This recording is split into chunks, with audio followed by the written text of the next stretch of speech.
ಕರ್ತನಲ್ಲಿ ಪ್ರೀತಿಯ ಆಸರ ಟಿವಿ ವೀಕ್ಷಕರೆಲ್ಲರಿಗೂ ಅಮೋಘ ಚರಿತ್ರೆ ಈ ಕಾರ್ಯಕ್ರಮದಲ್ಲಿ ನಿಮ್ಮನ್ನು ಆತ್ಮೀಯವಾಗಿ ಸ್ವಾಗತಿಸ್ತೇವೆ. ಪ್ರೀತಿಯ ವೀಕ್ಷಕರೇ, ಕಳೆದ ಸುದೀರ್ಘವಾದ ಕಲಿವಿಕೆಯಲ್ಲಿ ನಾವು ಯೇಸು ಕ್ರಿಸ್ತನ ಜೀವನ ಚರಿತ್ರೆಯನ್ನು ಹಂತ ಹಂತವಾಗಿ ಸಂಚಿಕೆಗಳಾಗಿ ನಾವು ಕಲಿಯಲಿಕ್ಕೆ ಸಾಧ್ಯವಾಯಿತು. ಕ್ರಮಬದ್ಧವಾದ ಒಂದು ಕಲಿವಿಕೆ ನಮ್ಮ ಮುಂದೆ ಇದೆ. 4 ಸುವಾರ್ತೆಗಳನ್ನು ನಾವು ಸರಿಯಾಗಿ ಜೋಡಿಸಿಕೊಂಡು ನಾವು ಕಾಲಾನುಸಾರವಾಗಿ ಕಲಿತಿದ್ದೇವೆ. ಈಗ ಯೇಸು ಸ್ವಾಮಿಯ ಕಡೆಯ ದಿವಸದ ಕಡೆಯ ವಾರದ ಕ್ಷಮೆಯ ವಾರದ ಕಲಿವಿಕೆ ನಾವು ಮಾಡ್ತಾ ಇದ್ದೇವೆ. ಕಳೆದ ಸಂಚಿಕೆಯಲ್ಲಿ ನಾವು ಭಾನುವಾರ ಮತ್ತು ಸೋಮವಾರದ ಸೇವೆ ಕುರಿತಾಗಿ ಆತನು ಮಾಡಿದ ಕಾರ್ಯಗಳ ಕುರಿತಾಗಿ ನಾವು ತಿಳ್ಕೊಂಡೆವು. ಇವತ್ತು ಸಹ ಮುಂದಿನ ದಿವಸಗಳ ಅನೇಕ ವಿಷಯಗಳು ನಾವು ಕಲಿಯಲಿಕ್ಕಿದ್ದೇವೆ. ನಮ್ಮದಲ್ಲಿ ಕಲಿಸಿಕೊಡುವುದಕ್ಕಾಗಿ ಬೆಂಗಳೂರಿನಲ್ಲಿ ಸೇವೆ ಮಾಡುತ್ತಿರುವಂಥ ಪಾಸ್ಟರ್ ಸಜೀವ್ ವರ್ಗೀಸ್ ಅವರಿದ್ದಾರೆ. ಯೇಸು ಕ್ರಿಸ್ತನ ನಾಮದಲ್ಲಿ ಅವರು ಸ್ವಾಗತಿಸೋಣ. Pastor price lord. ಈ ಕ್ಷಮೆಯ ದಿವಸಗಳ ಕಾಲವನ್ನು ನಾವು ಈಗಾಗಲೇ ಕಲಿಯಲಿಕ್ಕೆ ಪ್ರಾರಂಭಿಸಿದ್ದೇವೆ. ಆತನು ಭಾನುವಾರ ಮತ್ತು ಸೋಮವಾರದ ನಾವು ಅನೇಕ ವಿಷಯಗಳನ್ನು ನಾವು ಕಲಿತುಕೊಂಡೆವು. ಅನಂತರವಾಗಿ ಆತನ ಸೇವೆ ಹೇಗಿದೆ? ನಾವು ಯೇಸು ಕ್ರಿಸ್ತನ ಶ್ರಮೆಯ ವಾರ ಸೋಮವಾರದಿಂದ ಭಾನುವಾರ ತನಕ ಇರುವ ಆ ದಿವಸಗಳನ್ನು ಈ ದಿವಸಗಳಲ್ಲಿ ಕಲಿತಾ ಇದ್ದೇವೆ. ನಾವು ಸೋಮವಾರ ಯೇಸು ಸ್ವಾಮಿ ಅರಸನಂತೆ ಯೆರೂಸಲೇಮಿಗೆ ಯೇಸು ಸ್ವಾಮಿ ಭಾನುವಾರ ಅರಸನಂತೆ ಯೆರೂಸಲೇಮಿಗೆ ಪ್ರವೇಶಿಸಿ ಅಲ್ಲಿ ದೇವಾಲಯದಲ್ಲಿ ತಿರುಗಾಡಿ ಆಮೇಲೆ ಬೆಥಾನ್ಯಕ್ಕೆ ತಿರುಗಿ ಬಂದನು. ಸೋಮವಾರ ಬೆಳಿಗ್ಗೆ ಯೇಸು ಕ್ರಿಸ್ತನು ತನ್ನ ಶಿಷ್ಯರೊಂದಿಗೆ ಯೆರೂಸಲೇಮಿಗೆ ಮತ್ತೆ ಹೋಗ್ತಿದ್ದಾನೆ. ಹೋಗುವ ದಾರಿಯಲ್ಲಿ ಅಂಜೂರದ ಮರವನ್ನು ಆತನು ನೋಡಿ ಅದರಿಂದ ಹಣ್ಣು ಸಿಕ್ಕಿತು ಎಂಬುದಾಗಿ ವೀಕ್ಷಿಸಿ ಹಣ್ಣು ಸಿಕ್ಕದೆ ಅದನ್ನು ಶಪಿಸಿ ಆ ಮರ ಒಣಗಿ ಹೋಗಿತ್ತು. ಆಮೇಲೆ ಯೇಸು ಕ್ರಿಸ್ತನ ದೇವಾಲಯಕ್ಕೆ ಬಂದು ಅಲ್ಲಿ ದೇವಾಲಯ ಶುದ್ಧೀಕರಣ ಹಾಗೂ ಕೆಲವೊಂದು ಬೋಧನೆಗಳನ್ನು ಮಾಡಿ ಸಂಜೆ ಆದಾಗ ತಿರುಗಿ ಬೆಥಾನ್ಯಕ್ಕೆ ಆತನು ಬರ್ತಾ ಇದ್ದಾನೆ. ಈ ವಾರದಲ್ಲೆಲ್ಲ ಪ್ರತಿ ದಿವಸ ಯೇಸು ತಿರುಗಿ ಬೆಥಾನ್ಯಕ್ಕೆ ಬಂದು ಒಂದು ವೇಳೆ ಲಾಜರ್ನ ಮತ್ತು ಮಾರ್ಥ ಮರಿಯಳ ಮನೆಯಲ್ಲೇ ಇದ್ದು ತಿರುಗಿ ಬರ್ತಾ ಇದ್ದನು. ಈಗ ನಾವು ಇವತ್ತು ಮಂಗಳವಾರದ ಸೇವೆಯನ್ನು ಕಲೀಲಿಕ್ಕಿದ್ದೇವೆ. 2 ದಿವಸದನ್ನು ನಾವು ನೋಡಿ ಆಯಿತು. ಮಂಗಳವಾರ ಯೇಸು ಕ್ರಿಸ್ತನ ಶ್ರಮೆಯ ವಾರದಲ್ಲಿ ಅತಿ ಹೆಚ್ಚು ಬಿಡುವಿಲ್ಲದೆ ಸೇವೆ ಮಾಡಿದಂಥ ದಿವಸವಾಗಿತ್ತು ಮಂಗಳವಾರ ಎಂಬುವಂಥದ್ದು. ಮಂಗಳವಾರ ಬಹಳಷ್ಟು ಯೇಸು ಸ್ವಾಮಿ ಸೇವೆ ಮಾಡಿದ್ದಾಗಿ, ಬೋಧನೆ ಮಾಡಿದ್ದಾಗಿ, ವಿವಿಧ ಕಡೆಗಳಲ್ಲಿ ಹೋದದ್ದಾಗಿ ನಾವು ಸರಿಯಾಗಿ ಅರ್ಥ ಮಾಡಿಕೊಳ್ತೇವೆ. ನಾವು ಈ ಭಾಗವನ್ನು ಸಿನೋಪ್ಟಿಕ್ ಗಾಸ್ಪಲ್ಸ್ ಸಮಕಾಲೀನ ಸುವಾರ್ತೆ ಆಧಾರದಲ್ಲಿ ಕಲಿತೇವೆ. ಮತ್ತಾಯನ ಸುವಾರ್ತೆ 21ನೇ ಅಧ್ಯಾಯ 19ನೇ ವಚನದಿಂದ 26ನೇ ವಾಕ್ಯದ ತನಕ, ಮತ್ತು ಲೂಕನ ಸುವಾರ್ತೆ 21:37ರಿಂದ 22ನೇ ಅಧ್ಯಾಯ 6ನೇ ವಾಕ್ಯದಿಂದ. ಆಮೇಲೆ ಪ್ರತ್ಯೇಕವಾಗಿ ನಾವು ಮಾರ್ಕನ ಸುವಾರ್ತೆ 11ನೇ ಅಧ್ಯಾಯದ 19ನೇ ವಚನದಿಂದ ನಾವು ಈ ಭಾಗವನ್ನು ಸಿಸ್ಟಮ್ಯಾಟಿಕ್ ಆಗಿ ನಾವು ಕಲಿತೇವೆ. ಯಾಕಂದರೆ ನಾವು ಮತ್ತಾಯನ ಸುವಾರ್ತೆಯಲ್ಲಿ ಈ ಭಾಗವನ್ನು ಓದುವಾಗ ನಮಗೆ ಸ್ವಲ್ಪ ಕನ್ಫ್ಯೂಷನ್ ಆಗ್ತದೆ. ಮತ್ತಾಯನು ಅದನ್ನು ದಿವಸ ಕ್ರಮಪಡಿಸದೆ ಯೇಸು ಕ್ರಿಸ್ತನ ಬೋಧನೆಯನ್ನು ಕಂಟಿನ್ಯೂಸ್ ಆಗಿ ಕೊಟ್ಟಿದ್ದಾನೆ. ಆದ್ದರಿಂದ ಇದು ಯಾವ ದಿವಸ ಮಾಡಿದ್ದು ಎಂಬುದಾಗಿ ನಿಮಗೆ ಗೊತ್ತಾಗುವುದಿಲ್ಲ. ಆದರೆ ಮಾರ್ಕನ ಸುವಾರ್ತೆ 11ನೇ ಅಧ್ಯಾಯದ 19ನೇ ವಾಕ್ಯವನ್ನು ನಾವು ಓದುವಾಗ ಓದಿಯ ವಾಕ್ಯ, ಪ್ರತಿ ಸಾಯಂಕಾಲವು ಯೇಸು ಆತನ ಶಿಷ್ಯರು ಪಟ್ಟಣವನ್ನು ಬಿಟ್ಟು ಹೊರಗೆ ಹೋಗುತ್ತಿದ್ದರು. ಬೆಳಿಗ್ಗೆ ಅವರು ಬರುತ್ತಿರುವಾಗ ಆ ಅಂಜೂರದ ಮರವು ಬುಡದಿಂದಲೂ ಒಣಗಿ ಹೋಗಿರುವುದನ್ನು ಕಂಡರು. ನೋಡ್ರಿ, ಬೆಳಿಗ್ಗೆ ಅವರು ಬರುವಾಗ ಅಂಜೂರದ ಮರ ಬುಡದಿಂದ ಒಣಗಿರುವುದನ್ನು ಕಂಡರು. ಹಾಗಾದರೆ ಅಂಜೂರದ ಮರವನ್ನು ಶಪಿಸಿದ ಯಾವ ದಿವಸ? ಸೋಮವಾರ ಅಲ್ವಾ? ಇದು ಮರು ದಿವಸ ಅಂದರೆ ಯಾವ ದಿವಸ? ಮಂಗಳವಾರ ಅವರು ಮತ್ತೆ ಯೆರೂಸಲೇಮಿಗೆ ಬರುವಾಗ ಅವರು ಅದೇ ಮಾರ್ಗವಾಗಿ ಬಂದರು. ಹಿಂದಿನ ದಿವಸ ಯೇಸು ಸ್ವಾಮಿ ಶಪಿಸಿದ ಮರವನ್ನು ಪೇತ್ರನ ನೋಡಿ ಅದು ಬುಡದಿಂದ ಒಣಗಿರುವುದನ್ನು ಆತನು ಕಾಣ್ತಾ ಇದ್ದಾನೆ. ಆಮೇಲೆ ನಾವು ಮುಂದಕ್ಕೆ ಓದುವಾಗ ಆ ಬೋಧನೆಗಳು ಮತ್ತು ಘಟನೆಗಳೆಲ್ಲ ಮಂಗಳವಾರದ ಘಟನೆಗಳಾಗಿ ಮಾರ್ಕನು ಅದನ್ನು ವಿವರಿಸ್ತಾ ಇದ್ದಾನೆ. ಆದ್ದರಿಂದ ಮಂಗಳವಾರ ಬಹಳ ವಿಶೇಷತೆ ಉಳ್ಳಂತಹ ಯೇಸು ಸ್ವಾಮಿಗೆ ಬಿಡುವಿಲ್ಲದಂಥ ಒಂದು ದಿವಸವಾಗಿ ನಾವು ಕಲಿಯಬಹುದು. ಒಂದನೇದಾಗಿ ಅಂಜೂರದ ಮರದಿಂದ ಒಂದು ಪಾಠ ನಾವಲ್ಲಿ ಕಲಿತೇವೆ. ಈಗಾಗಲೇ ನಾವು ನೋಡಿದೆವು, ಹಿಂದಿನ ದಿವಸ ಯೇಸು ಸ್ವಾಮಿ ಫಲ ಸಿಕ್ಕಿತ್ತೆಂಬುದಾಗಿ ಹುಡುಕಿ ಹೋದಂತಹ ಆ ಮರದಲ್ಲಿ ಎಲೆ ಅಲ್ಲದೆ ಫಲವೇನೂ ಇರಲಿಲ್ಲ. ಅಂದರೆ ಬಾಹ್ಯವಾದ ಕ್ರಿಯೆಗಳೇ ಹೊರತು ಆಂತರಿಕವಾದಂಥ ಒಂದು ಜೀವಿತ ಇಲ್ಲದ ಇಸ್ರಾಯೇಲ್ನ ಹೋಲಿಕೆಯಾಗಿತ್ತು ಅಂಜೂರದ ಮರ. ಇಸ್ರಾಯೇಲ್ನ ರಾಜಕೀಯ ವೃಕ್ಷವಾಗಿತ್ತು ಅಂಜೂರದ ಮರ. ಎಲೆ ಹೊರಗಣ ಅಥವಾ ಸೌಂದರ್ಯ ವೃಕ್ಷದ್ದು, ಅದು ಮನುಷ್ಯನ ಹೊರಗಣ ಕ್ರಿಯೆಗಳನ್ನು ಸೂಚಿಸುವಂಥದ್ದಾಗಿದೆ. ಆದರೆ ಒಳಗಡೆ ಇರುವಂಥದ್ದು ಫಲವಾಗಿದೆ. ಫಲ ಇಲ್ಲದೆ ಎಲೆ ಮಾತ್ರ ಇರತಕ್ಕಂಥ ಇಸ್ರಾಯೇಲನ್ನು ಸ್ವಾಮಿ ಶಪಿಸುವುದಾಗಿ ನಾವಲ್ಲಿ ನೋಡ್ತಾ ಇದ್ದೇವೆ. ಸ್ವಾಮಿ ಅಲ್ಲಿಂದ ಒಂದು ಪಾಠ ಶಿಷ್ಯರಿಗೆ ಕೊಡ್ತಾ ಇದ್ದಾನೆ. ಪೇತ್ರನ ಈ ಭಾಗವನ್ನು ಸ್ವಾಮಿಗೆ ಮತ್ತೊಮ್ಮೆ ಎಚ್ಚರಿಸ್ತಾ ಇದ್ದಾನೆ. ಸ್ವಾಮಿ, ನಿನ್ನೆ ನೀನು ಶಪಿಸಿದ ಮರ ಈಗ ಬುಡದಿಂದ ಒಣಗಿ ಹೋಗಿದೆ ಎಂಬುದಾಗಿ. ಅಲ್ಲಿ ಸ್ವಾಮಿ ಮಾರ್ಕನ ಸುವಾರ್ತೆ ಆಧಾರದಲ್ಲಿ ಒಂದು ಪ್ರಾರ್ಥನೆಗೆ ಸಂಬಂಧಪಟ್ಟು ಅದನ್ನು ಹೋಲಿಸ್ತಾ ಇದ್ದಾನೆ. ಅಂದರೆ ನೀವು ಸಹ ಈ ರೀತಿ ಪ್ರಾರ್ಥನೆಯಲ್ಲಿ ಏನೇನು ಬೇಡಿಕೊಂಡ್ರು ಅದರಂತೆ ಆಗುವುದು ಎಂಬುದಾಗಿ ಸ್ವಾಮಿಯಲ್ಲಿ ಒಂದು ಉದಾಹರಣೆಯನ್ನು ಆ ಮರದ ಮೂಲಕ ಕೊಡುತ್ತಿರುವುದಾಗಿ ನಾವು ನೋಡುತ್ತೇವೆ. ಇನ್ನು ಮುಂದಕ್ಕೆ ನಾವು ಓದುವಾಗ ಯೇಸು ಸ್ವಾಮಿ ಯೆರೂಸಲೇಮ್ ದೇವಾಲಯಕ್ಕೆ ಬರ್ತಾ ಇದ್ದಾನೆ. ಅಲ್ಲಿ ಯೇಸು ಕ್ರಿಸ್ತನು ದೇವಾಲಯದಲ್ಲಿ ತಿರುಗಾಡಿ ಬಹಳಷ್ಟು ಬೋಧನೆಯನ್ನು, ಪ್ರಶ್ನಾವಲಿಗಳನ್ನು, ಪ್ರಶ್ನೆಗೆ ಉತ್ತರಗಳನ್ನು ಕೊಡುತ್ತಿರುವುದಾಗಿ ನಾವು ನೋಡ್ತಾ ಇದ್ದೇವೆ. ಆ್ಯಕ್ಚುಲಿ ಮಂಗಳವಾರದ ದಿವಸ ಸೇವೆ ಹೆಚ್ಚು ಯಹೂದ್ಯರೊಂದಿಗೂ ಮತ್ತು ನೆರೆದ ಜನರೊಂದಿಗೆ ಮಾತನಾಡುವುದಕ್ಕೂ, ಸಂಭಾಷಿಸುವುದಕ್ಕೂ, ಅವರ ಪ್ರಶ್ನೆಗೆ ಉತ್ತರಿಸುವುದಕ್ಕೂ, ಯೇಸು ಪ್ರಶ್ನೆ ಹಾಕುವುದಕ್ಕೂ, ಈ ರೀತಿಯಾದ ಸಂಭಾಷಣೆಗಳಿಗೆ ಹೆಚ್ಚು ಪ್ರಾಧಾನ್ಯತೆಯನ್ನು ನಾವು ಕಾಣ್ತೇವೆ. ಯಾಕಂದರೆ ಪಸ್ಕದ ಹಬ್ಬ ಇನ್ನೂ ಕೆಲವೇ ದಿವಸಗಳಲ್ಲಿ ನಡೆಯಲಿಕ್ಕಿದೆ. ಒಂದೆರಡು ದಿವಸಗಳಲ್ಲಿ ಪಸ್ಕ ಹಬ್ಬ ನಡೀಲಿಕ್ಕಿರುವುದರಿಂದ ಪಸ್ಕ ಹಬ್ಬಕ್ಕೆ ಮುಂಚೆನೇ ಶುದ್ಧಾಚಾರದ ವಿಧಿವಿಧಾನಗಳನ್ನು ನೆರವೇರಿಸುವುದಕ್ಕಾಗಿ ನೂರಾರು ಯಹೂದ್ಯರು ದೇಶದ ವಿವಿಧ ಕಡೆಗಳಿಂದ ಮುಂಚಿತವಾಗಿ ಅಲ್ಲಿ ಬಂದು ಬೀಡುಬಿಟ್ಟಿದ್ದಾರೆ. ಅವರು ಫ್ರೀ ಆಗಿದ್ದಾರೆ. ಅವರು ಯೇಸುವನ್ನು ನೋಡುವುದಕ್ಕಾಗಿಯೂ ಅವರಿಗೆ ಬೋಧಿಸುವುದಕ್ಕಾಗಿ ಯೇಸು ಸಮಯವನ್ನು ತೆಗೆದುಕೊಂಡದಾಗಿ ನಾವಲ್ಲಿ ನೋಡ್ತಾ ಇದ್ದೇವೆ. ಈಗ ಒಂದನೇದಾಗಿ ಅಧಿಕಾರಕ್ಕೆ ಸಂಬಂಧಪಟ್ಟಂತಹ ಕೆಲವು ತರ್ಕಗಳು ಮತ್ತು ಪ್ರಶ್ನೋತ್ತರಗಳು ನಾವಲ್ಲಿ ಕಾಣ್ತಾ ಇದ್ದೇವೆ.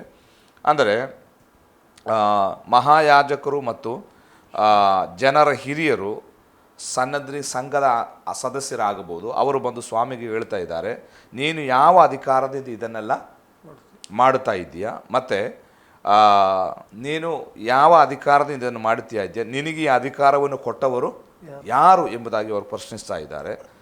ಆಗ ಯೇಸು ಸ್ವಾಮಿ ಅವರ ಪ್ರಶ್ನೆಯಿಂದಲೇ ಎದುರಿಸ್ತಾ ಇದ್ದಾನೆ. ಸ್ವಾಮಿ ಕೇಳ್ತಾ ಇದ್ದಾನೆ, ಸ್ನಾನಿಕನಾದ ಯೋಹಾನಿಗೆ ಈ ಅಧಿಕಾರವನ್ನು ಯಾರು ಕೊಟ್ಟರು ಎಂಬುದಾಗಿ ಕೇಳ್ತಾ ಇದ್ದಾನೆ. ಆ ಸ್ನಾನಿಕನಾದ ಯೋಹಾನಿಗೆ ದೀಕ್ಷಾ ಸ್ನಾನ ಮಾಡುವ ಅಧಿಕಾರ ಯಾರಿಂದ ಕೊಡಲ್ಪಟ್ಟಿತು ಎಂಬುದಾಗಿ ಸ್ವಾಮಿ ಕೇಳುವಾಗ ಅವರು ಮೌನವಾಗಿದ್ದಾರೆ. ಅವರು ಹೇಳ್ತಾ ಇದ್ದಾರೆ, ನಮಗೆ ಗೊತ್ತಿಲ್ಲ ಎಂಬುದಾಗಿ ಅಲ್ವಾ. ಆದ್ದರಿಂದ ಸ್ವಾಮಿ ಹೇಳ್ತಾ ಇದ್ದಾನೆ, ನನಗೂ ಸಹ ಯಾರಿಂದ ಅಧಿಕಾರ ಬಂದಿದೆ ಎಂಬುದಾಗಿ ನಾನು ಹೇಳುವುದಿಲ್ಲ ಎಂಬುದಾಗಿ ಸ್ವಾಮಿ ಹೇಳ್ತಾ ಇದ್ದಾನೆ. ಇನ್ನು ಮುಂದಕ್ಕೆ ನಾವು ಕಲಿಯುವಾಗ ಇದಕ್ಕೆ ಸಂಬಂಧಪಟ್ಟಂತೆ ಸ್ವಾಮಿ ಒಂದು ಸಾಮ್ಯ ರೂಪವಾಗಿ ಒಂದು ವಿಷಯವನ್ನು ಹೇಳ್ತಾ ಇದ್ದಾನೆ. ಅಂದರೆ ಒಬ್ಬ ತಂದೆಗೆ ಇಬ್ಬರು ಮಕ್ಕಳಿದ್ದರು. ಅದರಲ್ಲಿ ದೊಡ್ಡವನಿಗೆ ತನ್ನ ದ್ರಾಕ್ಷೆ ತೋಟಕ್ಕೆ ಹೋಗು, ಕೆಲಸಕ್ಕೆ ಹೋಗು ಎಂಬುದಾಗಿ ಹೇಳಿದರು. ಆದರೆ ಅವನು ಹೇಳ್ತಾ ಇದ್ದಾನೆ, ನನಗೆ ಮನಸ್ಸಿಲ್ಲ. ಆಮೇಲೆ ಎರಡನೇವನಿಗೆ ಹೇಳ್ತಿದ್ದಾನೆ, ನೀನು ಸಹ ಹೋಗು ಎಂಬುದಾಗಿ.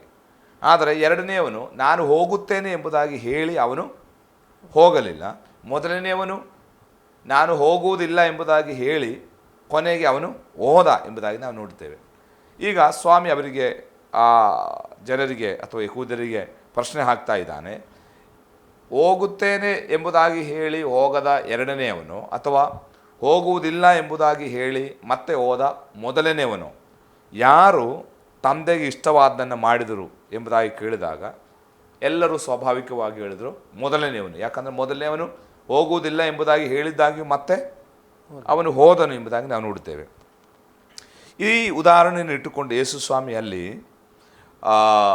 ಪರಲೋಕ ರಾಜ್ಯ ಸುಂಕದವರಿಗೂ, ಪಾಪಿಗಳಿಗೂ, ವ್ಯಭಿಚಾರಿಗಳಿಗೂ ಇರುತ್ತದೆ. ಅಂದರೆ ಅವರು ಅದರಲ್ಲಿ ಪ್ರವೇಶಿಸ್ತಾರೆ.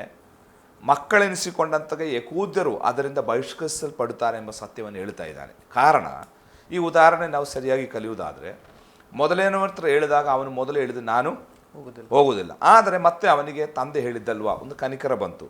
ಅವನು ತಂದೆಯ ಮಾತಿಗೆ ವಿಧೇಯನಾಗ್ತಾ ಇದ್ದಾನೆ. ಆದರೆ ಎರಡನೆಯವನು ಹೋಗುತ್ತೇನೆ ಎಂಬುದಾಗಿ ಹೇಳಿ ಮತ್ತೆ ಅವನು ಹೋಗಲೇ ಇಲ್ಲ.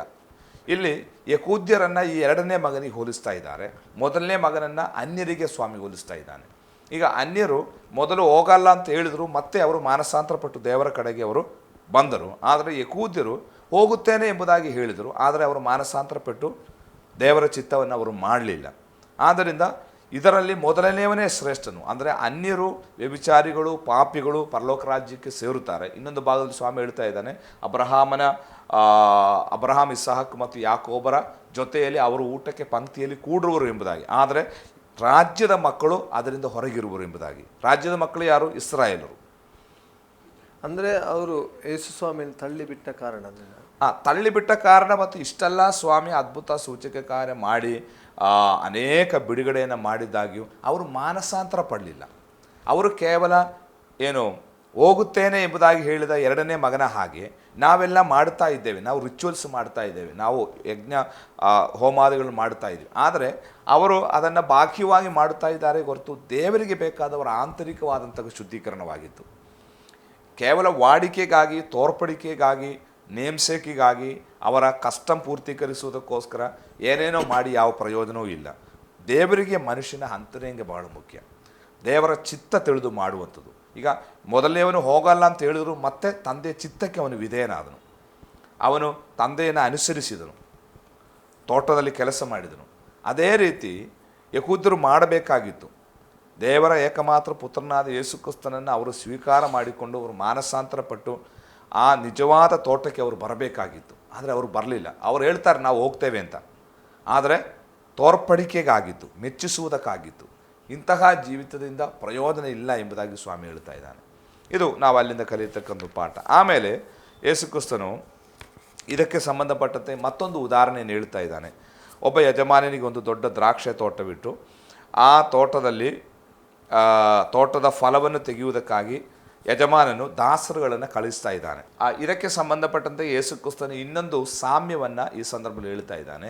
ಅದು ನಾವು ಮಾರ್ಕನ ಸುವಾರ್ತೆ 12ನೇ ಅಧ್ಯಾಯದ 1ನೇ ವಾಕ್ಯಕ್ಕೆ ನಾವು ಬರುವಾಗ ನೋಡುತ್ತೇವೆ. ಅಂದರೆ ಒಬ್ಬ ಮನುಷ್ಯನು ಒಂದು ದ್ರಾಕ್ಷೆ ತೋಟವನ್ನು ಮಾಡಿ ಬೇಲಿ ಹಾಕಿಸಿ ದ್ರಾಕ್ಷೆ ಅಲೆಗಾಗಿ ಒಂದು ಗುಂಡಿಯನ್ನು ತೆಗೆಸಿ ಹೊಡೆಯನ್ನು ಕಟ್ಟಿಸಿ ಒಕ್ಕಲಿಗರಿಗೆ ವಾರಕ್ಕೆ ಕೊಟ್ಟು ಬೇರೊಂದು ದೇಶಕ್ಕೆ ಹೋದನು. ಫಲಕಾಲ ಬಂದಾಗ ದ್ರಾಕ್ಷೆ ತೋಟ ಹಣ್ಣಿನ ಪಾಲನ್ನು ಆ ಒಕ್ಕಲಿಗರಿಂದ ತೆಗೆದುಕೊಂಡು ಬರುವುದಕ್ಕಾಗಿ ಒಬ್ಬ ಆಳನ್ನು ಅವರ ಬಳಿ ಕಳಿಸಲು ಅವರು ಅವನು ಹಿಡ್ಕೊಂಡು ಹೊಡೆದು ಬರಿಗೈಲಿ ಕಳಿಸಿಬಿಟ್ರು. ದಣಿಯು ತಿರುಗಿ ಮತ್ತೊಬ್ಬ ಆಳನ್ನು ಕಳಿಸನು, ಅವರನ್ನು ಹಾಗೆ ಮಾಡಿದ.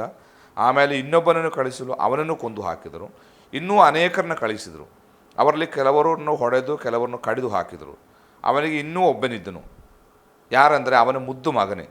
ನನ್ನ ಮಗನಿಗಾದರೂ ಮರ್ಯಾದೆ ಕೊಟ್ಟರು ಎಂಬುದಾಗಿ ನೆನೆಸಿ ದಣಿ ಅವರನ್ನ ಕಳಿಸಿದಾಗ ಆ ಒಕ್ಕಲಿಗರು ಇವನೇ ಬಾಧ್ಯಸ್ಥರು, ಬನ್ನಿ ಇವನ್ನು ಕೊಂದು ಹಾಕೋಣ, ಆಗ ಸ್ವಾಸ್ಥ್ಯ ನಮ್ಮದಾಗುವುದು ಎಂದು ಒಬ್ಬರ ಸಂಗಡಲು ಮಾತಾಡಿಕೊಂಡು ಅವನನ್ನು ಕೊಂದು ಹಾಕಿ ದ್ರಾಕ್ಷಿಯ ತೋಟದ ಹೊರಕ್ಕೆ ಬಿಸಾಡಿಬಿಟ್ರು. ಹಾಗಾದರೆ ದ್ರಾಕ್ಷಿಯ ತೋಟದ ದಣಿಯು ಏನು ಮಾಡುವನು? ಅವನು ಬಂದು ಆ ಒಕ್ಕಲಿಗರನ್ನು ಸಂಹರಿಸಿ ತನ್ನ ತೋಟವನ್ನು ಬೇರೆ ಜನರಿಗೆ ಮಾಡುವುದಕ್ಕೆ ಕೊಡುವನು. ಮನೆ ಕಟ್ಟುವರು ಬೇಡವೆಂದು ಬಿಟ್ಟೆ ಅಲ್ಲೇ ಏನಾಯಿತು, ಮೂಲೆಗಲ್ಲಾಯಿತು. ನೋಡಿ, ಇಲ್ಲಿ ಯೇಸು ಸ್ವಾಮಿ ತನ್ನನ್ನು ಆ ಮಗನಿಗೆ ಹೋಲಿಸಿ ವಾಸ್ತವಿಕವಾಗಿ ನಾಳ್ದು ಏನು ನಡೆಯಲಿಕ್ಕಿದೆ ಎಂಬುದನ್ನು ಸ್ವಾಮಿ ಮುಂಚಿತವಾಗಿ ಸ್ವಾಮಿ ರೂಪವಾಗಿ ಹೇಳ್ತಾ ಇದ್ದಾರೆ. ಇಲ್ಲಿ ದಣಿ ತಂದೆಯಾದ ದೇವರಾಗಿದ್ದಾನೆ, ದ್ರಾಕ್ಷೆ ತೋಟ ಇಸ್ರಾಯೇಲ್ ಜನರು.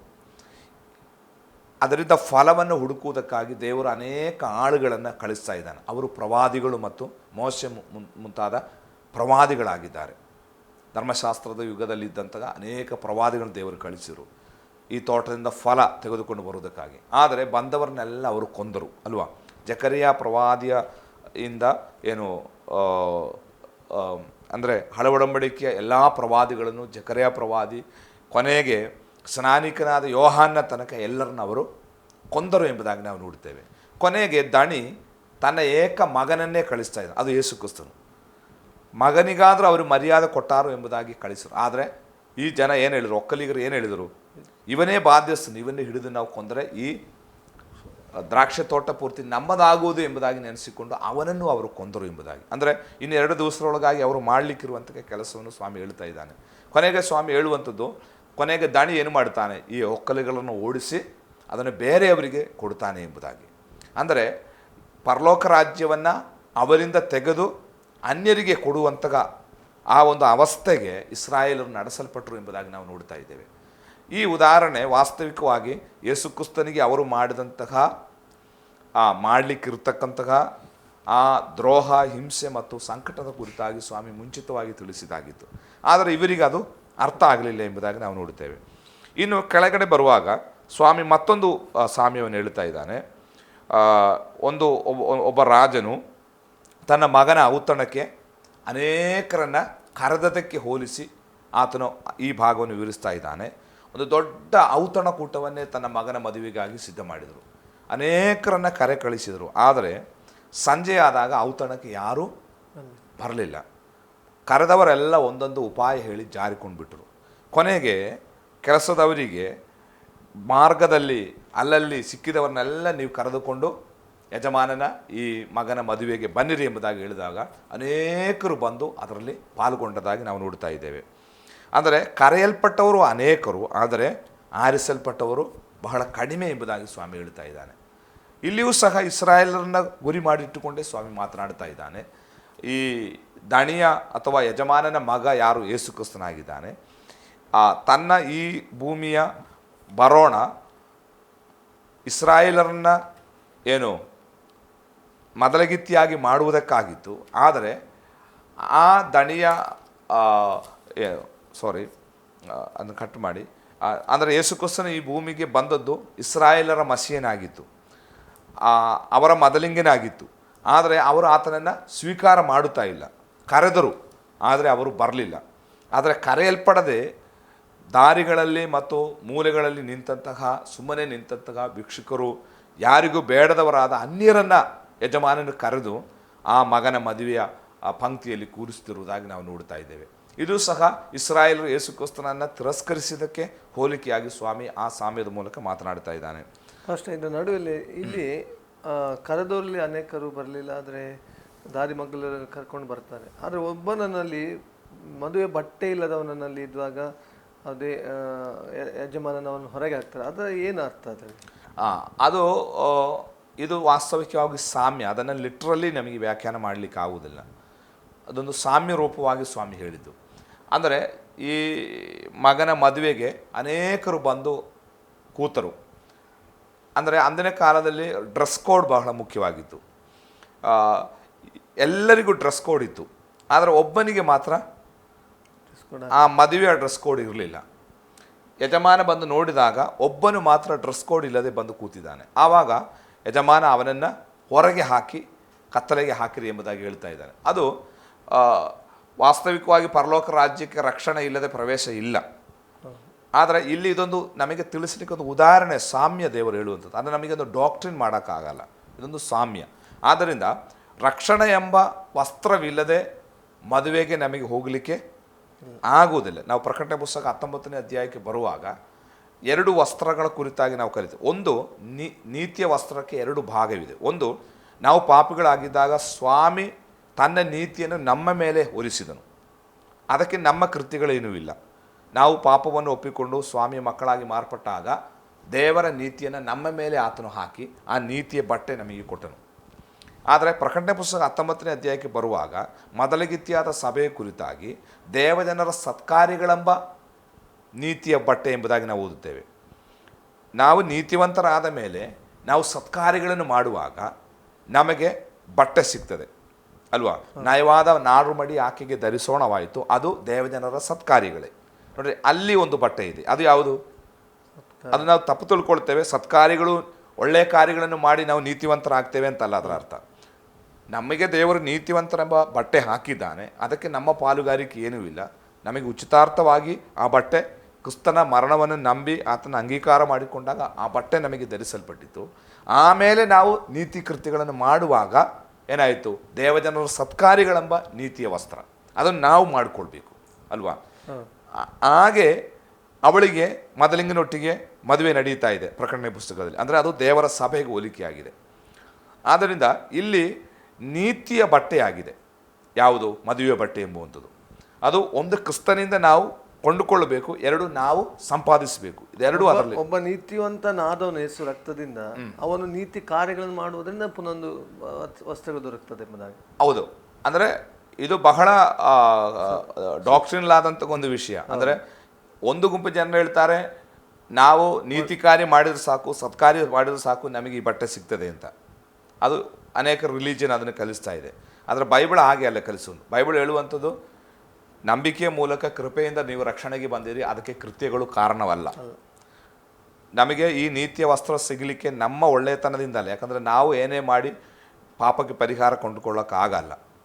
ನಾನು ದಾನ ಧರ್ಮ ಮಾಡಿ ಏನೋ ಪುಣ್ಯಕ್ರಿಯೆ ಮಾಡಿ ನನಗೆ ಆ ವಸ್ತ್ರ ಸಿಗುವಂಥದ್ದು, ಅದು ದೇವರು ನನಗೆ ಕೊಡಬೇಕು. ಅದಕ್ಕೆ ತನ್ನ ಮಗನನ್ನು ಕಳುಹಿಸಿ ನಮ್ಮ ಪಾಪದ ಪ್ರಾಯಶ್ಚಿತ್ತ ಯೇಸು ಕ್ರಿಸ್ತನು ಕಾಲ್ವಾರಿ ಶಿಲುಬೆಯಲ್ಲಿ ಅಜ್ಜಾರ್ಪಿತನಾದದ್ದು. ಆ ಬಟ್ಟೆ ನನಗೆ ಸಿಕ್ಕಿದ ಮೇಲೆ ನಾನೇನು ಮಾಡಬೇಕು? ಒಳ್ಳೆಯ ಕಾರ್ಯಗಳು ಮಾಡಬೇಕು. ಇದು ಏನು ಒಳ್ಳೆ ಕಾರ್ಯ ಒಳ್ಳೆ ಕಾರ್ಯವನ್ನು ಮಾಡಿ ನಾವು ನೀತಿವಂತರಾಗುವುದಲ್ಲ, ನಾವು ದೇವರಿಂದ ನೀತಿವಂತರಾದ ಮೇಲೆ ಒಳ್ಳೆ ಕಾರ್ಯ ಮಾಡಬೇಕು. ಆವಾಗ ನಮಗೆ ಬಟ್ಟೆ ಸಿಗ್ತದೆ. ಅದೇ ಪ್ರಕಟಣೆ 19 ನಾವು ಓದೋದು, ಅದು ದೇವಜನರ ಸತ್ಕಾರ್ಯಗಳೆಂಬುದಾಗಿ. ನಾವು ಸತ್ಕಾರ್ಯ ಮಾಡಬೇಕು. ಸತ್ಕಾರ್ಯ ಮಾಡುವುದು ರಕ್ಷಣೆಗಾಗಿ ಅಲ್ಲ, ರಕ್ಷಣೆ ಹೊಂದಿದ ಮೇಲೆ ಸತ್ಕಾರ್ಯ ಮಾಡಬೇಕು ಅಂತ ಅದರ ಅರ್ಥ. ಹೊಂದಿದ್ದಕ್ಕೆ ಮಾಡಬೇಕಾಗ್ತದೆ.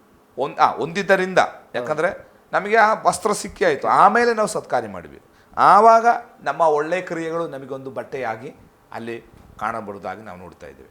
ಈ ಬಟ್ಟೆ ಇಲ್ಲದಂಥ ಒಬ್ಬ ವ್ಯಕ್ತಿ ಅಲ್ಲಿ ಕೂತಿದ್ದಾನೆ, ಅವನನ್ನು ತೆಗೆದು ಹೊರಗೆ ಹಾಕಲಿಕ್ಕೆ ಹೇಳ್ತಾ ಇದ್ದಾನೆ. ಯಾಕಂದರೆ ಯೇಸುಕ್ರಿಸ್ತನ ಆ ನೀತಿವಂತನೆಂಬ ಬಟ್ಟೆ ಹಾಕದೆ ಯಾರಿಗೂ ಪರಲೋಕ ರಾಜ್ಯಕ್ಕೆ ಪ್ರವೇಶವಿಲ್ಲ ಎಂಬುದು ನಮಗೆ ಆ ಸಾಮ್ಯದಿಂದ ಕಲಿಯುವಂತಹ ಭಾಗವಾಗಿದೆ. ಇನ್ನು ನಾವು ಮುಂದಕ್ಕೆ ಹೋಗುವಾಗ ಇನ್ನು ಪ್ರಧಾನವಾದಂಥ ಒಂದು ಭಾಗಕ್ಕೆ, ಯೇಸು ಸ್ವಾಮಿಯನ್ನು ಹೇಗಾದರೂ ಮಾತಿನಲ್ಲಿ ಆತನಲ್ಲಿ ತಪ್ಪನ್ನು ಹೊರಿಸುವುದಕ್ಕಾಗಿ ಅಥವಾ ಆತನ ಮೇಲೆ ಒಂದು ದೊಡ್ಡ ದೋಷಾರೋಪಣೆ ಮಾಡುವುದಕ್ಕಾಗಿ ಅವರು ಯಾಜಕರು, ಸನ್ನದ್ರಿ ಸಂಘ ಮತ್ತು ಫರಿಸಾಯರು, ಶಾಸ್ತ್ರಿಗಳೆಲ್ಲ ಹುಡುಕ್ತಾ ಇದ್ದಾರೆ. ಈಗ ಅವರೊಂದು ಒಳ್ಳೆ ಅದಕ್ಕೆ ತಕ್ಕಂತಹ ಯೇಸು ಸ್ವಾಮಿಯನ್ನು ಸಿಕ್ಕಿಸಲಿಕ್ಕೆ ತಕ್ಕಂತಹ ಒಂದು ಒಳ್ಳೆ ಉಪಾಯದೊಡನೆ ಸ್ವಾಮಿ ಬರಿಗೆ ಬರ್ತಾ ಇದ್ದಾರೆ. ಕೆಲವು ಫರಿಸಾಯರು ಬಂದು ಯೇಸು ಸ್ವಾಮಿಗೆ ಹೇಳ್ತಾ ಇದ್ದಾರೆ, ಏನು ರಾಜಕೀಯವಾಗಿ ಒಂದು ದೋಷಾರೋಪಣೆ ಆತನ ಮೇಲೆ ಹಾಕುವುದಕ್ಕಾಗಿ. ಏನಂತಂದರೆ ಅಲ್ಲಿ, ಗುರು ನೀನು ಸತ್ಯವಂತನು, ದೇವರಿಂದ ಬಂದವನು ಎಂಬುದಾಗಿ ನಮಗೆಲ್ಲ ಗೊತ್ತು, ನೀನು ಮುಖ ನೋಡದೆ ಮಾತನಾಡುವನು ಎಂಬುದಾಗಿ ನಮಗೆ ಗೊತ್ತು, ನೀನು ಯಾರಿಗೂ ಹೆದರುವುದಿಲ್ಲ ಎಂಬುದಾಗಿ ನಮಗೆ ಗೊತ್ತು. ಭಾಳ ಹೊಗಳ್ತಾ ಇದ್ದಾರೆ. ಆಮೇಲೆ ಈ ಹೊಗಳೋದು ಯಾಕೆ ಗೊತ್ತಾ? ಯೇಸು ಸ್ವಾಮಿಯನ್ನು ಸಿಕ್ಕಿಸುವುದಕ್ಕಾಗ್ತದೆ. ಕೊನೆಗೆ ಅವ್ರ ವಿಷಯಕ್ಕೆ ಬರ್ತಾ ಇದ್ದಾರೆ, ಏನು ಸರ್ಕಾರಕ್ಕೆ ತೆರಿಗೆ ಕಟ್ಟುವುದು ಸರಿಯೋ ಎಂಬುದಾಗಿ ಕೇಳ್ತಾ ಇದ್ದಾರೆ. ಇದೊಂದು ದೊಡ್ಡ ಪ್ರಶ್ನೆ. ಯಾಕಂದರೆ ಅಂದಿನ ಸಾಮಾಜಿಕ ಹಿನ್ನೆಲೆ ನಾವು ಕಲಿಯುವುದಾದರೆ, ಅಂದಿನ ಜನರು ರೋಮಿನ ಕೈಸರಿಗೆ ಸುಂಕ ಕಟ್ಟಬೇಕಿತ್ತು. ಅದು ಆ್ಯಕ್ಚುಲಿ ಅವರಿಗೆ ದೊಡ್ಡ ಒಂದು ಸಮಸ್ಯೆ ಆಗಿತ್ತು. ಯಾಕಂದರೆ ಅವರು ಸಂಪಾದಿಸಿದ್ರಲ್ಲಿ ಒಂದು ಒಳ್ಳೆಯ ಪಾಲು ಸುಂಕಕ್ಕಾಗಿ ಹೋಗ್ತಾಯಿತ್ತು. ಅದರಿಂದ ಜನರು ಬಹಳ ಬಡತನ ಅನುಭವಿಸ್ತಾ ಇದ್ದರು. ಈಗ ಮಸಿಯನು ಬಂದು ಈ ರೋಮನರ ಕೈಯಿಂದ ತಮ್ಮನ್ನು ಬಿಡಿಸಿ ನಮಗೊಂದು ರಾಜ್ಯವನ್ನು ಕೊಡ್ತಾರೆ ಎಂಬುದು ಇಸ್ರಾಯೇಲರ ನಿರೀಕ್ಷೆಯಾಗಿತ್ತು. ಈಗ ರೋಮನ್ನರಿಗೆ ಸುಂಕ ಕಟ್ಟುವುದು ಯಾವೊಬ್ಬ ಯಹೂದನಿಗೆ ಇಷ್ಟವಿಲ್ಲದ ಸಂಗತಿ. ಈಗ ಯೇಸು ಕ್ರಿಸ್ತನು ಹೌದು ನಾವು ಸರ್ಕಾರಕ್ಕೆ ಸುಂಕ ಕಟ್ಟಬೇಕು ಎಂಬುದಾಗಿ ಹೇಳಿದರೆ ಏನಾಗ್ತದೆ? ಯಹೂದ್ಯರಿಂದ ಆತನು ತಿರಸ್ಕರಿಸಲ್ಪಡ್ತಾನೆ. ಯಹೂದ್ಯರ ಕೆಂಗಣ್ಣಿಗೆ ಯೇಸು ಸ್ವಾಮಿ ಗುರಿಯಾಗ್ತಾನೆ. ಇನ್ನು ಯಹೂದ್ಯರನ್ನು ಮೆಚ್ಚಿಸುವುದಕ್ಕಾಗಿ ಯೇಸು ಕ್ರಿಸ್ತನು ನೀವು ಸುಂಕ ಕಟ್ಟುವುದು ಬೇಡ ಎಂಬುದಾಗಿ ಹೇಳಿದರೆ, ಇವರು ಹೋಗಿ ಕೈಸರನಿಗೆ ದೂರು ಕೊಡ್ತಾರೆ, ಇವನು ರಾಜಕೀಯ ಷಡ್ಯಂತ್ರ ಮಾಡ್ತಾ ಇದ್ದಾನೆ, ಈತನು ಕೈಸರನಿಗೆ ಸುಂಕ ಕಟ್ಟದಂತೆ ಜನರನ್ನ ದಂಗೆ ಎಬ್ಬಿಸ್ತಾ ಇದ್ದಾನೆ, ಆದ್ದರಿಂದ ನೀವು ಈತನನ್ನು ಶಿಕ್ಷಿಸಬೇಕು ಎಂಬುದಾಗಿ ಕೈಸರನಿಗೆ ದೂರು ಕೊಡುವುದಕ್ಕೆ ಒಂದು ಸಾಕ್ಷ್ಯಾಧಾರ ಸಮೇತವಾಗಿ ಅವರಿಗೆ ಸಿಗುವಂಥ ಒಂದು ಒಳ್ಳೆಯ ಸಂದರ್ಭವಾಗಿದೆ. ಈಗ ಅಡಕತ್ತರೆಯಲ್ಲಿ ಬಿದ್ದ ಅಡಿಕೆಯ ಹಾಗೆ ಏನು ಪರವಾಗಿಯೂ ಅಲ್ಲ, ಏನು ಪರವಲ್ಲದೆಯೂ ಅಲ್ಲ, ಆ ರೀತಿಯಾದಂಥ ಒಂದು ಸಮಸ್ಯೆಗೆ ಅವರು ತರ್ತಾ ಇದ್ದಾರೆ. ಯಾಕಂದರೆ ಅವರಿಗೊಂದು ಸೋಲಿಡ್ ಆದಂತಹ ಎವಿಡೆನ್ಸ್ ಬೇಕು, ವಿಟ್ನೆಸ್ ಬೇಕು ಅವರಿಗೆ ಯೇಸು ಸ್ವಾಮಿಯನ್ನು ಕೊಲ್ಲುವುದಕ್ಕಾಗಿ. ಆವಾಗ ಯೇಸು ಸ್ವಾಮಿ ಅಲ್ಲಿ ಮಾಡುವಂತಹ ಕಾರ್ಯ, ಸ್ವಾಮಿ ಹೇಳ್ತಾನೆ, ನೀವೊಂದು ಕಾಯಿನನ್ನು, ಒಂದು ನಾಣ್ಯವನ್ನು ನನ್ನ ಕೈಗೆ ಕೊಡಿರಿ ಎಂಬುದಾಗಿ ಹೇಳ್ತಾ ಇದ್ದಾನೆ. ಸ್ವಾಮಿ ಒಂದು ನಾಣ್ಯವನ್ನು ತರಿಸಿಕೊಂಡು ಹೇಳ್ತಿದ್ದಾನೆ, ಇದರ ಮೇಲೆ ಯಾರದು ಬರೆದಿದೆ, ಇದರ ಮೇಲೆ ಏನು ಬರಹವಿದೆ. ಸಾಮಾನ್ಯವಾಗಿ ಅಂದಿನ ನಾಣ್ಯಗಳಲ್ಲಿ Tiberius Caesar Augustus son of ಸಾಮಾನ್ಯವಾಗಿ ಅವರ ನಾಣ್ಯದಲ್ಲಿ Tiberius Caesar Augustus son of the divine Augustus ಎಂಬುದಾಗಿ ಬರೆಯಲ್ಪಡುತ್ತಿದೆ. ಆ ರೀತಿಯ ಒಂದು ಬರಹ ಎಲ್ಲ ನಾಣ್ಯದ ಕೆಳಗಡೆ ಇರ್ತದೆ. ಅವರು ಚಕ್ರಾಕಾರವಾಗಿ ಬರೀತಾ ಇದ್ದಾರೆ, ಏನು Tiberius Caesar Augustus son of the divine Augustus ಎಂಬುದಾಗಿ. ಸ್ವಾಮಿ ಈ ಬರಹವನ್ನು ತೋರಿಸಿಕೊಂಡು ಹೇಳ್ತಾ ಇದ್ದಾನೆ, ಇದು ಯಾರದು? ಎಲ್ಲರೂ ಹೇಳ್ತಾರೆ ಇದು ಕೈಸರಂದು. ಅಗಸ್ಟಸ್ ಕೈಸರ್ ಅಂದರೆ ಅಗಸ್ಟಸ್ ಕೈಸರ್ ಅವತ್ತು ಆಳ್ವಿಕೆ ಮಾಡ್ತಾ ಇದ್ದ. ಪ್ರತಿ ಚಕ್ರವರ್ತಿಗಳು ಬರುವಾಗ ಆ ಚಕ್ರವರ್ತಿಗಳ ಹೆಸರು ಅದರಲ್ಲಿ ಬರೀತಾ ಇದ್ದರು. ಇದು ಚಕ್ರವರ್ತಿ ರೋಮಿನ ಕೈಸರನದು ಎಂಬುದಾಗಿ ಹೇಳ್ತಾನೆ. ಸ್ವಾಮಿ ಅವರಿಗೆ ಹೇಳ್ತಾ ಇದ್ದಾನೆ, ಕೈಸರನದ್ದು ಕೈಸರಿಗೆ ಕೊಡಿರಿ, ದೇವರದನ್ನು ದೇವರಿಗೆ ಕೊಡಿರಿ ಅಂತ. ಅಷ್ಟು ಹೇಳಿ ಸ್ವಾಮಿ ಅಲ್ಲಿಂದ ಆ ವಿಷಯವನ್ನು ಕ್ಲೋಸ್ ಮಾಡ್ತಾ ಇದ್ದಾನೆ. ಅವರಿಗೆ ಈ ಸಿಕ್ಕಿಸ್ಲಿಕ್ಕೆ ನೋಡಿದಂತಹ ಈ ದೊಡ್ಡ ಉಪಾಯ ಈ ಏನು ಇದರಿಂದ ಅವರಿಗೆ ಏನೂ ಸಿಕ್ಕಲಿಲ್ಲ. ಅವರಿಗೆ ಏನು ಕೈಸರನಿಗೂ ದೂರ ಹೇಳಲಿಕ್ಕೆ ಏನು ಹೇಳಿಲ್ಲ. ಯಾಕಂದರೆ ಕೈಸರಂದು ಯಾರಿಗೆ ಕೊಡ್ರಿ? ದೇವರದ್ದು ದೇವರಿಗೆ ಕೊಡ್ರಿ ಎಂಬುದಾಗಿ ಹೇಳಿದಾಗ ಈ ಕಡೆ ಯಹೂದ್ಯರಿಗೂ ಸಮಸ್ಯೆ ಇಲ್ಲ, ಆ ಕಡೆ ಏನು ರೋಮನರಿಗೂ ಸಮಸ್ಯೆ ಇಲ್ಲ, ಸ್ವಾಮಿ ಅಲ್ಲಿಂದ ಬಚಾವು ಮಾಡಿಕೊಂಡಿರೋದಾಗಿ ನಾವು ನೋಡಿದ್ವಿ. ಅಂದರೆ ಆ ಸಮಯೋಚಿತವಾದ ಸ್ವಾಮಿಯ ಮಾತುಗಳು ನೋಡಿ ಎಷ್ಟು ಸಂದರ್ಭಯೋಚಿತವಾದ ಮಾತುಗಳು ಎಷ್ಟು ಚೆನ್ನಾಗಿದೆ ಎಂಬುದಾಗಿ ನಾವಲ್ಲಿ ಅರ್ಥ ಮಾಡಿಕೊಳ್ತೇವೆ. ಈಗ ಅಲ್ಲಿಯೂ ಸ್ವಾಮಿಯನ್ನು ಅವರಿಗೆ ಸಿಕ್ಕಿಸಲಿಕ್ಕೆ ಆಗ್ತಾ ಇಲ್ಲ. ಇನ್ನು ಸದ್ದುಕಾಯರು ಬಂದು ಸ್ವಾಮಿ ಹತ್ರ ಪ್ರಶ್ನೆ ಕೇಳ್ತಾರೆ. ಈಗ ಫರಿಸಾಯರ ಏನು ಚಾನ್ಸ್ ಮುಗೀತು, ಈಗ ಸದ್ದುಕಾಯರು ಕಾಯ್ತಾ ಇದ್ದಾರೆ. ಯಾಕಂದರೆ ಸದ್ದುಕಾಯರು ಬಹಳ ಇರ್ತಕ್ಕಂಥ ಏರಿಯಾ ಯೆರೂಸಲೇಮಿನ ಏರಿಯಾ, ದೇವಾಲಯ ಪೂರ್ತಿ ಅವರ ಕಂಟ್ರೋಲಲ್ಲಿ. ಅವರು ಬಂದು ಸ್ವಾಮಿಗೆ ಪ್ರಶ್ನೆ ಆಗ್ತಾ ಇದೆ. ಇನ್ನು ಅವರ ಪ್ರಶ್ನೆ ಏನಂತಂದರೆ, ಅವರು ಪುನರುತ್ಥಾನ, ದೇವದೂತರು ಮತ್ತು ಇಂಥಾಗೋ ವಿಚಾರಗಳಲ್ಲಿ ಯಾವುದು ನಂಬುವಂಥವರಲ್ಲ ಅವರು. ಈಗ ಅವರು ಬಂದು ಸ್ವಾಮಿಗೊಂದು ಪ್ರಶ್ನೆ ಹೇಳ್ತಾ ಇದ್ದಾನೆ. ಏನಂತಂದರೆ, ಒಬ್ಬ ಹೆಣ್ಣು ಮಗಳು ಒಬ್ಬನನ್ನ ಮದುವೆ ಆದ, ಅವನಿಗೆ ಮಕ್ಕಳಿರಲಿಲ್ಲ, ದಾಂಪತ್ಯ ಧರ್ಮದಲ್ಲಿ ಅವರಿಗೆ ಮಕ್ಕಳಿರಲಿಲ್ಲ, ಅವನು ಸತ್ತು ಹೋದ. ಈಗ ಈ ಸತ್ತು ಹೋದವನ ತಮ್ಮ ಈಕೆಯನ್ನು ಇಸ್ರಾಯೇಲ್ ಪದ್ಧತಿ ಪ್ರಕಾರ ಮದುವೆ ಆಗಬೇಕು, ಮೈದುನ ಧರ್ಮವನ್ನು ನೆರವೇರಿಸಬೇಕು, ಅವನಲ್ಲಿ ಮಕ್ಕಳನ್ನು ಕೊಡಬೇಕು ಅವಳಿಗೆ. ಈಗ ಎರಡನೇವನು ಮದುವೆ ಆದ, ಅವನಿಗೂ ಮಕ್ಕಳು ಆಗಲಿಲ್ಲ, ಅವನು ಸತ್ತು ಹೋದ. ಹೀಗೆ 7 ಮಂದಿ ಸಹೋದರನ ಆಕೆ ಮದುವೆ ಆಗ್ತಾ ಇದ್ದಾನೆ. 7 ಮಂದಿಯಲ್ಲೂ ಆಕೆಗೆ ಮಕ್ಕಳಿಲ್ಲ. ಕೊನೆಗೆ 7 ಮಂದಿಯೂ ಸತ್ತು ಹೋದರು, ಆಕೆಯೂ ಸತ್ತು ಹೋದರು. ಇನ್ನು ಅವರ ಪ್ರಶ್ನೆ ಏನಂತಂದರೆ, ಪರಲೋಕ ರಾಜ್ಯದಲ್ಲಿ ಇವಳ ನಿಜವಾದ ಗಂಡ ಯಾರಾಗಿರ್ತಾನೆ? ಇಲ್ಲಿ 7 ಮಂದಿಯನ್ನು ಅವಳು ಏನು ಮಾಡಿದ್ದಾಳೆ? ಈಗ ಪರಲೋಕ ರಾಜ್ಯಕ್ಕೆ ಹೋಗುವ ಅಲ್ಲಿ ಇವಳು ಯಾರ ಗಂಡ ಎಂಬುದಾಗಿ ಅವರ ಪ್ರಶ್ನೆ. ಆವಾಗ ಸ್ವಾಮಿ ಅವರಿಗೆ ಹೇಳುವಂಥ ಒಂದು ಮಾತಿದೆ, ನೀವು ದೇವರ ವಾಕ್ಯವನ್ನು, ಶಕ್ತಿಯನ್ನು ಅರಿಯದೇ ಇರುವುದರಿಂದ ತಪ್ಪುವರಾಗಿದ್ದೀರಿ ಎಂಬುದಾಗಿ. ನೀವು ದೇವರ ಮಾತುಗಳನ್ನು ಅಥವಾ ದೇವರ ವಾಕ್ಯವನ್ನು, ಆ ವಾಕ್ಯವನ್ನು ನಮಗೆ ಒಮ್ಮೆ ಓದಿಕೊಳ್ಳೋಣ. ಸ್ವಾಮಿ ಅವರಿಗೆ ಕೊಡುವಂಥ ಉತ್ತರ. ಅದಕ್ಕೆ ಯೇಸು ಉತ್ತರವಾಗಿ ಅವರಿಗೆ, ನೀವು ಶಾಸ್ತ್ರವನ್ನಾದರೂ ದೇವರ ಶಕ್ತಿಯನ್ನಾದರೂ ತಿಳಿಯದೆ ತಪ್ಪುವರಾಗಿದ್ದೀರಿ. ನೀವು ಶಾಸ್ತ್ರವನ್ನಾಗಲಿ ದೇವರ ಶಕ್ತಿಯನ್ನಾಗಲಿ ತಿಳಿಯದೇ ಇರುವುದರಿಂದ ತಪ್ಪುವರಾಗಿದ್ದೀರಿ ಎಂಬುದೇ. ಆ್ಯಕ್ಚುಲಿ ಸದ್ದುಕಾಯರ ಪ್ರಶ್ನೆ ಯೇಸುವನ್ನು ಸಿಕ್ಕಿಸುವುದಕ್ಕಾಗಿತ್ತು.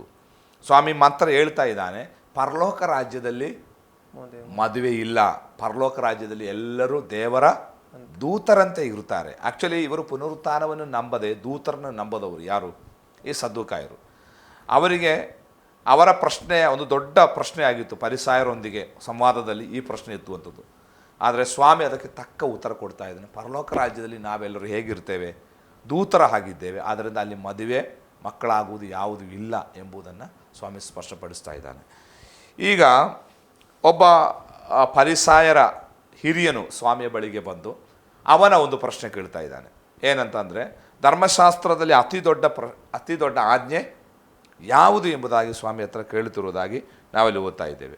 ಆವಾಗ ಸ್ವಾಮಿ ಆತನಿಗೆ ಕೊಡ್ತಾ ಇದ್ದಾನೆ, ನಿನ್ನ ದೇವರಾದ ಯೆಹೋವನನ್ನು ನೀನು ಪೂರ್ಣ ಹೃದಯದಿಂದ, ಪ್ರಾಣದಿಂದ, ಬುದ್ಧಿಯಿಂದ ನೀನು ಪ್ರೀತಿಸಬೇಕು. ಅದಕ್ಕೆ ಸಮಾನವಾದ ಇನ್ನೊಂದು ಆಜ್ಞೆ ಇದೆ, ನಿನ್ನಂತೆ ನಿನ್ನ ನೆರೆಯವನನ್ನು ಏನು ಮಾಡಬೇಕು?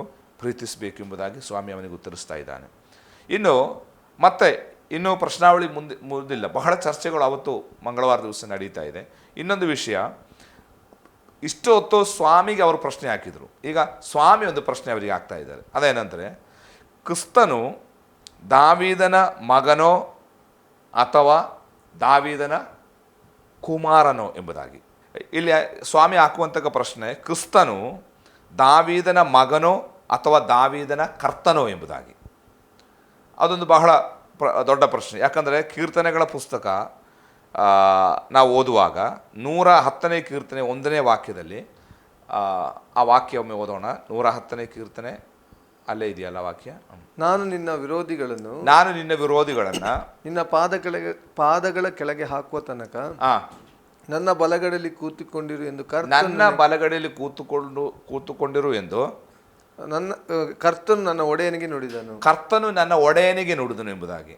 ಅಲ್ಲಿ ಕರ್ತನು ನನ್ನ ಕರ್ತನಿಗೆ ನುಡಿದನು ಎಂಬುದಾಗಿ ಇನ್ನೊಂದು ಭಾಷಾಂತರದಲ್ಲಿ. ಈಗ ಇದು ದಾವೀದನ ಬರೆದಂಥ ಕೀರ್ತನೆ.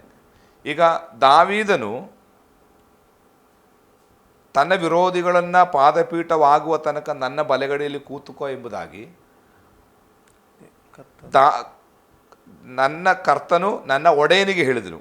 ಆ್ಯಕ್ಚುಲಿ ದಾವೀದನಾದರೆ ನನ್ನ ಮಗನಿಗೆ, ಅಲ್ಲಿ ಸ್ವಾಮಿ ಕೇಳ್ತಾ ಇದ್ದಾನೆ, ಇದು ದಾವೀದನಾದರೆ ದಾವೀದನ ಮಗನು ಯಾರು ಅಂತ.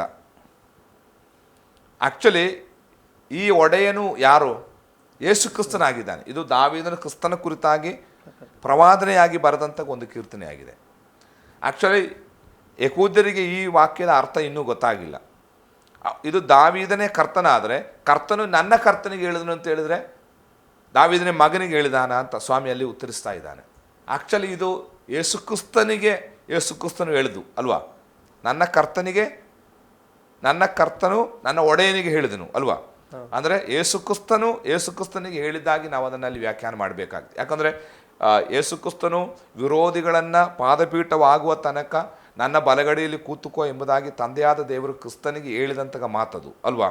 ಆದ್ದರಿಂದ ಅಲ್ಲಿ ನಾವು ಅರ್ಥ ಮಾಡಿಕೊಳ್ಳಬೇಕಾದು, ಯೇಸುಕ್ರಿಸ್ತನು ಸತ್ತು ಪುನರುತ್ಥಾನಗೊಂಡು ಈಗ ತಂದೆಯಾದ ದೇವರ ಬಲಭಾಗದಲ್ಲಿ ಆತನು ಆಸೀನನಾಗಿದ್ದಾನೆ.